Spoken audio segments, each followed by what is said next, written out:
Good morning, good afternoon, and good evening, hockey fans. It is a just perfect 14 degrees Celsius, 57 degrees Fahrenheit in a slightly overcast but very pretty little Bridgewater, Nova Scotia today. My name is Justin, Bridgewater's Finest on YouTube, Blockbuster_guy on Twitter, and welcome to the Wednesday, May 11th edition of the Bridgewater's Finest 2016 NHL Playoffs podcast. I'm going to apologize one more time for the terrible audio quality of yesterday's episode.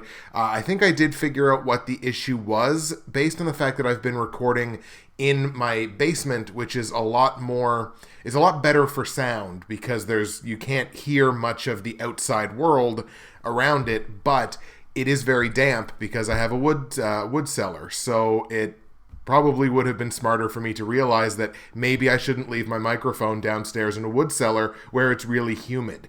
So I believe that was what was causing my issue with the mic. That issue seems to have rectified itself. We have changed recording locations. I'm now upstairs in my dining room, so you're going to be able to hear the outside world maybe a little bit more than you're used to, so you might hear the occasional sort of thing in the background from that. But in any case, it looks like we got the mic issue settled, and I think we're going to be good to go from here on out. So Wednesday, May 11th, let's get into it. Only had the one game of game action last night, and that was Game 6 between Washington and Pittsburgh in Pittsburgh, with Pittsburgh leading the series 3-2. Washington put up a really good effort after falling behind early. They tied this game, they sent it to overtime, but the Penguins came up when they needed to, scored the game winner. Pittsburgh wins the game 4-3 despite some terrible penalty trouble late in the third period, and we'll get into talking about that. Pittsburgh wins 4-3. Shots in this game 42-39 for the hometown Penguins. Pittsburgh definitely opened this game with the physical edge. They record 3 hits inside the first minute. They also record 8 of the first 10 in the game, and off of a couple of those last few hits, Pittsburgh generates their first goal. 4 minutes and 44 seconds into the first period, Pittsburgh is on the board. It's Phil Kessel, his 4th goal of these playoffs. Dumoulin and Hagelin drawing the assists. And Kessel is basically sent in, and he was essentially on a 1-on-3. There were 3 Capitals defenders sort of surrounding him, cutting off any possibility for a pass. So Kessel just drew it forward, wristed it between Carl Alzner's feet. Holtby lost sight of it, and it beats him short side. Kessel with the goal. Again, Kessel, one of the best wrist shots in the game of hockey. That's why you go out and you get a guy like that. You get a Phil Kessel for a team that you think is going to make the playoffs, because this guy is a playoff performer, and he does have one of the most dangerous shots in the game. That's why you go get a Phil Kessel. Pittsburgh is up 1-0. After the 1-0 goal, Washington actually does a really good job working to match Pittsburgh's physical edge, realizing that they're getting out hit. They kind of even that out a little bit, and they generate a few chances off of the fact that they're no longer getting badly outplayed physically. Jump to the middle of the first period, Matt Murray makes big stops on both Nicholas Backstrom and Alex Ovechkin, a pair of dangerous wrist shots there. Matt Murray equal to the task at home. He's looking good so far.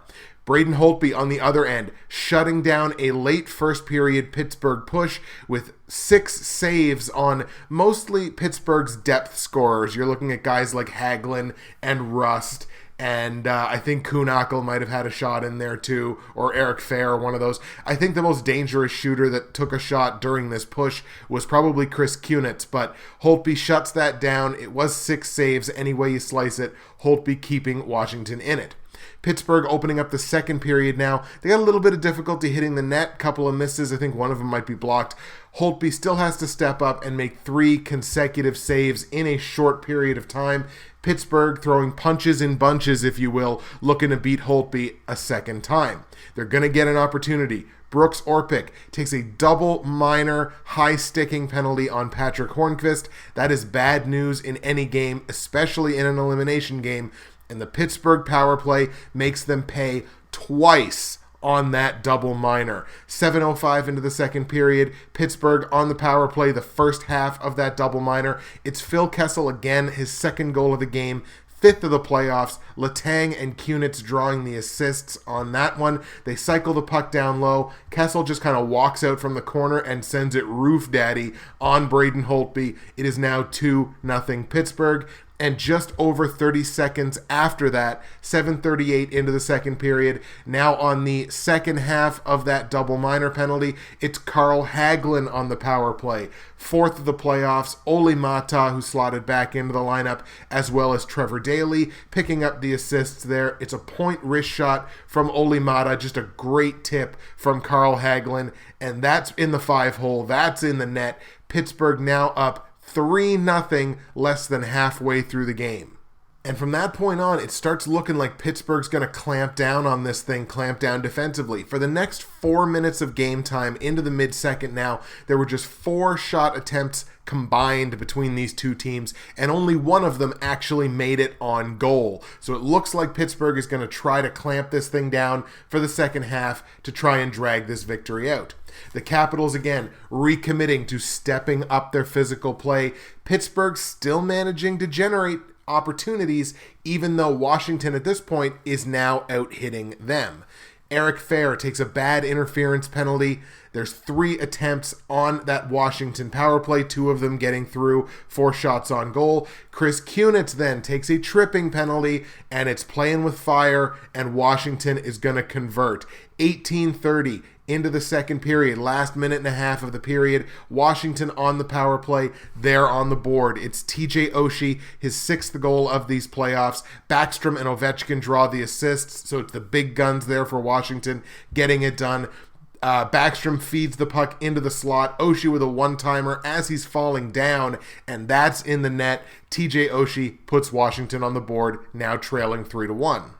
I can't overstate here how important Braden Holtby was to this game. There's a reason that he won the second star despite giving up 4 goals. Braden Holtby, in the last 5 seconds, there were 4 seconds left in the second period, and Kessel has a wide open wrister, and that's the opportunity right there.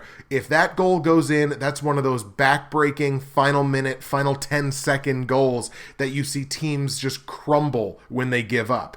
So Holtby lets that one in. All of a sudden, it's 4-2 Pittsburgh, and we have an entirely different third period. Holtby makes a big save on Kessel, stones him to hold that 2-goal deficit, and that was probably, if you're looking for a hashtag game breaker, that's probably what it was right there, is that Holtby save on Phil Kessel with just 4 seconds left in the second period. Both of these teams open up the third period. They open the third with pushes. Matt Murray makes the best save of the bunch. Nicholas Backstrom, kind of a bit of a breakout rush there. He basically wills this into a partial breakaway. Matt Murray, equal to the task, makes the big save on Backstrom. The Capitals at this point start absolutely selling out to block shots, especially on an early third period Pittsburgh power play. The Caps are getting down there. They're blocking those shots, keeping them away from Holtby. They realize the desperation at this point. Now, still down 3-1. They got to start working.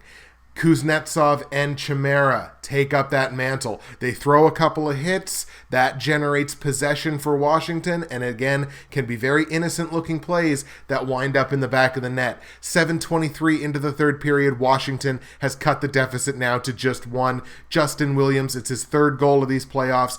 Backstrom drawing the only assists.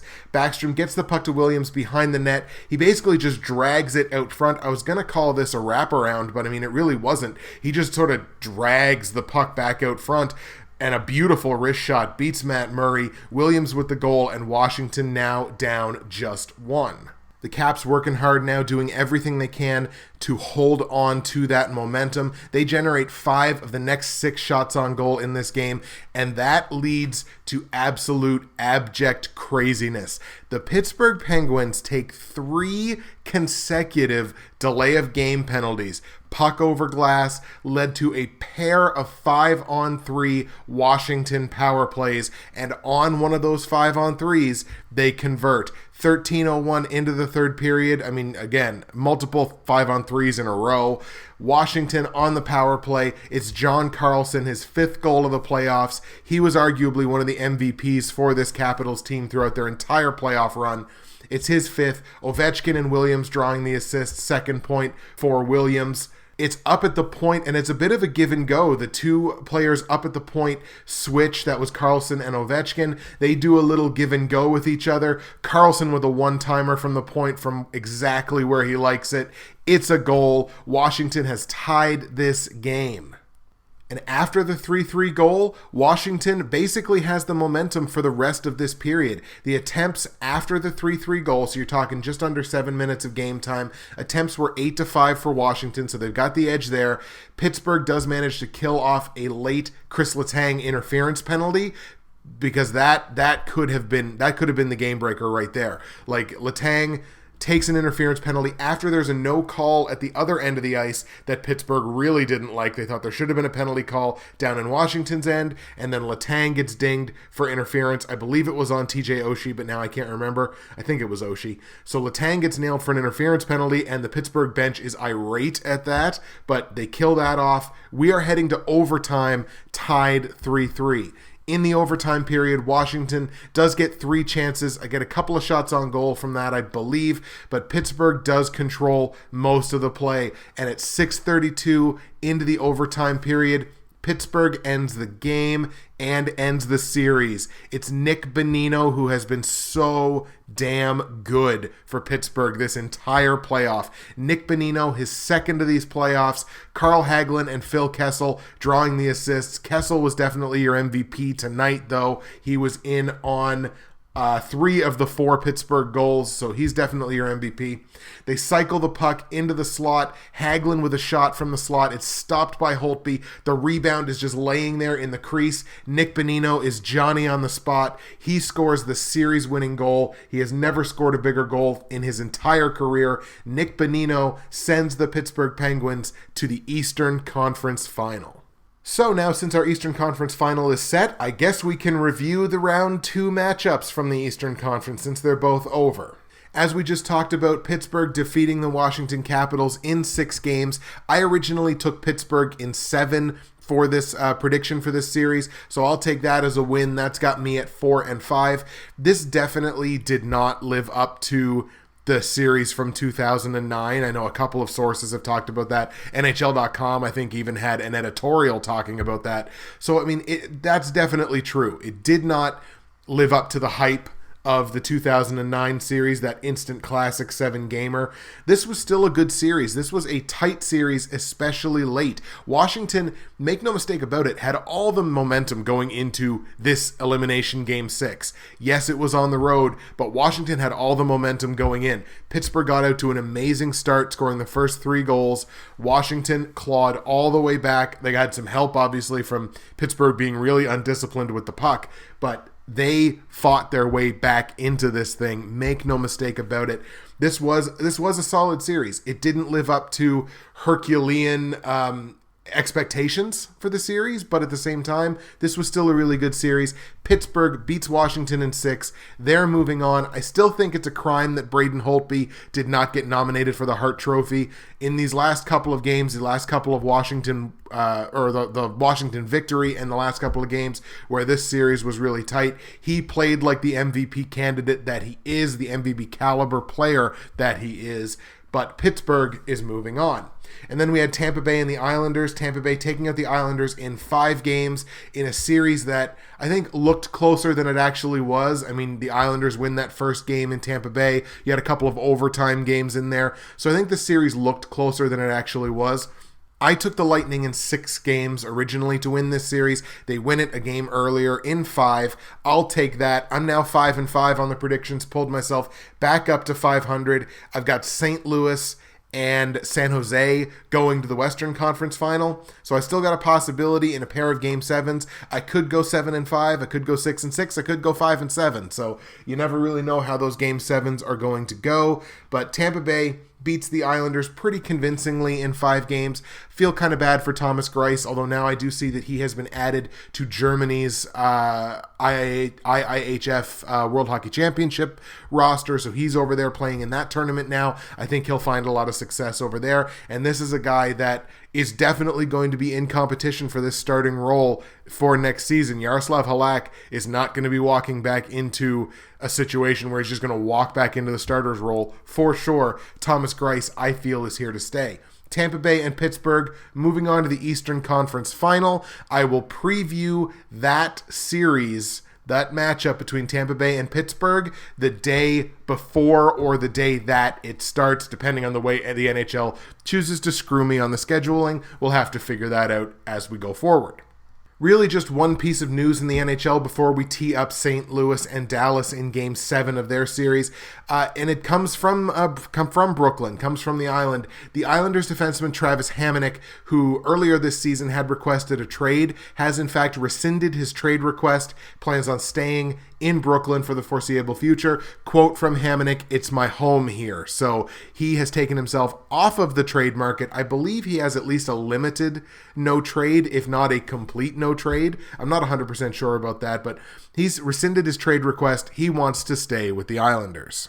Your only game action in the playoffs tonight sees St. Louis traveling to Dallas for Game 7, Blues and Stars. Series obviously tied at 3 games apiece. Game begins at 8 p.m. Eastern Time. It's available on Sportsnet in Canada and NBCSN in the United States. Kari Lehtinen will definitely be your starting goaltender for the Dallas Stars. For St. Louis, we don't know. It could be Brian Elliott, or it could be Jake Allen. There's been no word so far from Ken Hitchcock or St. Louis on their starting goaltender. My impression is that it's going to be Brian Elliott. I don't think because of one bad game, you leave Elliott and you go to Jake Allen. That seems like a very Lindy Ruff thing to do. So I don't think they're going to do that. I think they'll stick with the guy that brought them there, which is Brian Elliott, and he's played very well in these playoffs. My impression is that they stick with Elliott, but there has been no official announcement up to the point where I'm recording this.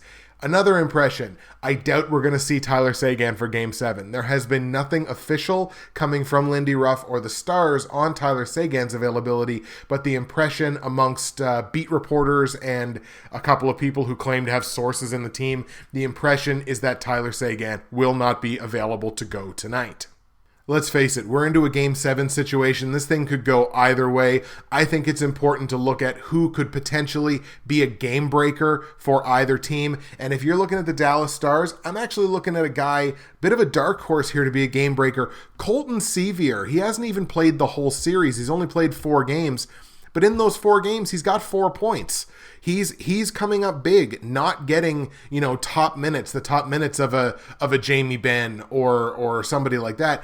He's not getting those top minutes, but he's producing with what he's being given. And he's a guy that I think he can get lost out there. They can kind of, with the big guns that Dallas has offensively, a guy like Colton Sevier kind of doesn't get the attention, obviously, of a Jamie Benn or a Patrick Sharp or a Jason Spezza. So he can get out there and he can kind of get lost a little bit. He's got, I think it's a goal and 3 assists, I believe is what he has, but 4 points in 4 games in the series. I mean, he's a guy that can be a difference maker for Dallas. I expect him to have himself a bit of a game tonight. On the St. Louis side of things, there's a lot of game breakers on the St. Louis roster. So the way I'm going to approach this is the key to St. Louis tonight is balance. They've had balanced scoring this entire series and this entire playoff. You don't really have one guy that's really shot up there, even with a guy like Vladimir Tarasenko. He's obviously the most dangerous guy on this team, but you don't have that guy that has really stepped forward and said, I am the dominant scorer or dominant threat on this roster. It's been a very balanced attack. They're getting scoring from all 4 of their lines. That, I think, is key for the Blues tonight. They got to keep that balance. They got to roll 4 lines with confidence like they've been doing all playoff. I think they're going to do that. And I wanted to take a look at the home versus away records for each team so far in these playoffs, because it reveals something kind of interesting. Dallas is only 3-3 at home in these playoffs. St. Louis is 4-2 on the road, including beating Chicago twice on the road, and they've got 2 wins in Dallas in this series. They're beating good teams who are good at home in their home building. They've been doing it all playoff. Again, they did it twice to Chicago. They've done it twice to Dallas in this series. I think they do it again. I took the Blues in 7 at the beginning of this thing, I believe. I'm just going to scroll down here and confirm that. I did. I took the Blues in this Game 7. I took them to win this game, and I'm not going to falter from that. I like St. Louis tonight to win 4-2 over Dallas. That fourth goal, maybe it's an empty netter. Maybe we see Antti Niemi tonight because Lindy Ruff has such a hair trigger finger on his goaltending. We might see Antti Niemi tonight. Lettinen could get pulled. Who knows? But I do think St. Louis wins this Game 7, 4-2, to go to the Western Conference Final. All right, folks, that is going to do it for the Wednesday, May 11th edition of the Bridgewater's Finest 2016 NHL Playoffs podcast. Hopefully we didn't have any of the audio crackling issues in this episode that we've had in episodes past. I think it's going to be better for us to record upstairs here rather than downstairs where it is admittedly a little more humid than it is up here. That's it for me, Justin, Bridgewater's Finest on YouTube, Blockbuster_guy on Twitter. Enjoy Game 7 tonight, but not too much, because we got another one tomorrow. See you again on Thursday.